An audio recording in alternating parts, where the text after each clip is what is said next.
Olá pessoal, tudo bem com vocês?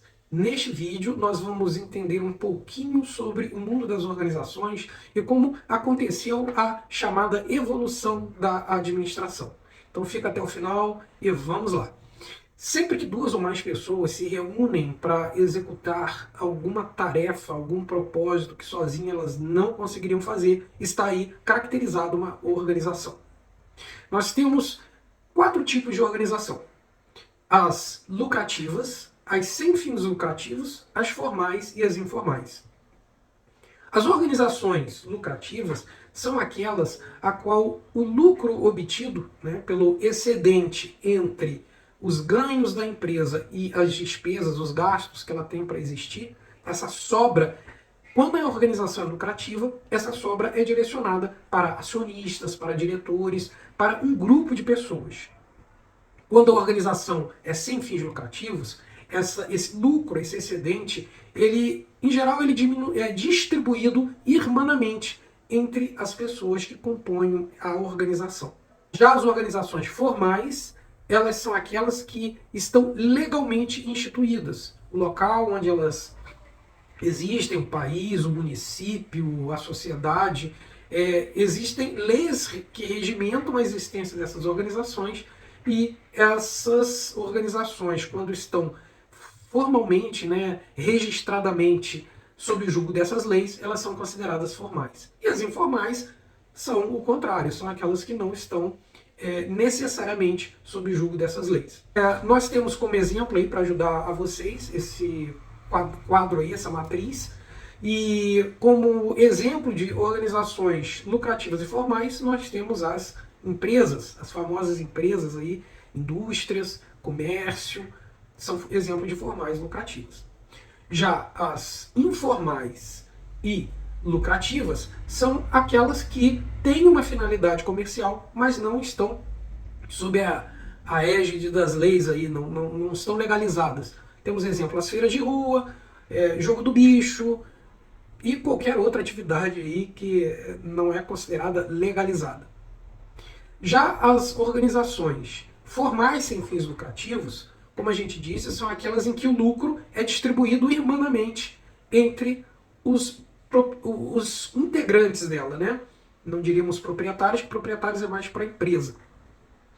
Então, a exemplo disso, nós temos as famosas ONGs, organizações não governamentais, que na verdade o correto seria dizer OCIPs, Organizações de Sociedade Civil de Interesse Público, as associações, associações comerciais, associações bancárias, clubes formalizados, ou seja, todas as organizações que, de certo modo, têm um regimento, têm um estatuto, mas que não necessariamente têm uma finalidade comercial, industrial ou comercial.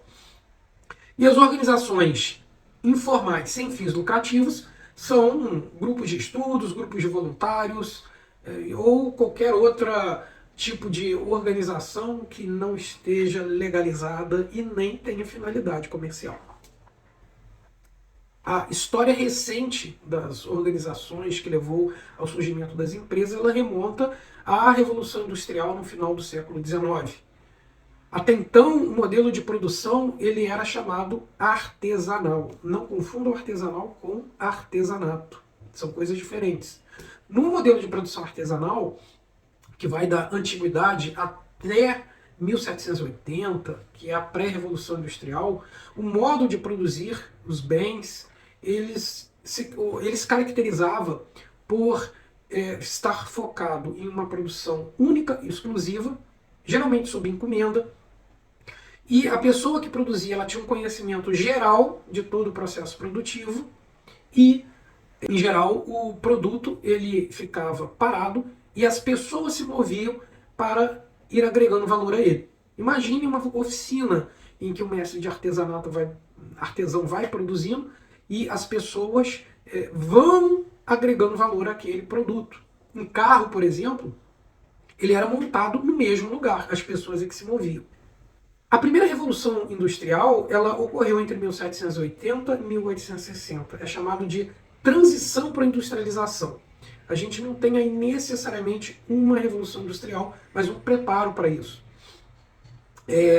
temos aí o surgimento do tear mecânico, temos aí o Jethro Tull criando a máquina para separar o algodão da semente, e vários outros processos de mecanização, mas não por motor a vapor e motor elétrico. Isso só vai surgir a partir de crescer a partir de 1860 até 1914, com a segunda revolução industrial, que essa sim tem um peso grande das máquinas a vapor e futuramente das máquinas elétricas.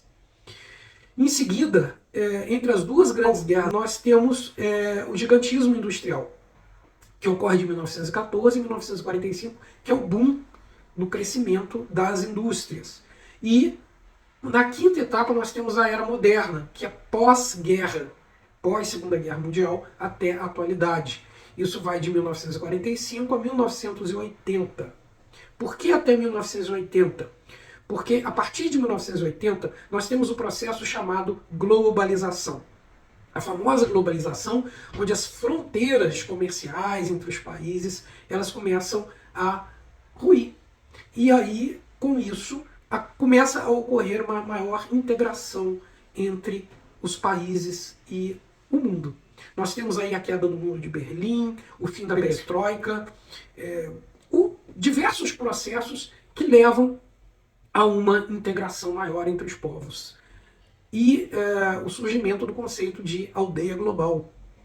Inclusive, esse processo ele tem uma expansão muito grande após a segunda metade da década de 90, com o surgimento da internet. E aí, finalmente, a conexão acontece. Então, a globalização ela tem dois momentos. O período de 1980, com o desfazimento das estruturas rígidas sociais que existiam, e 1990, com o surgimento da internet.